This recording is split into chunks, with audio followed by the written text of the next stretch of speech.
శాంతాకారం భుజగశయనం పద్మనాభం సురేశం విశ్వాధారం గగనసదృశం మేఘవర్ణం శుభాంగం లక్ష్మీకాంతం కమలనయనం యోగిహృద్యానగమ్యం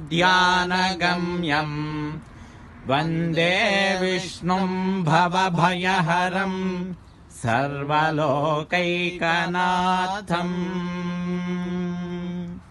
శ్రీరంగం శ్రీ రంగనాథ స్వామి యొక్క దివ్య గోపుర దర్శనం. గోపుర దర్శనం ద్వారా శిఖర దర్శనం పాపనాశనం అన్నట్లుగా ఈ యొక్క దర్శనం వల్ల మన అందరి పాపాలు కూడా నశించాలి.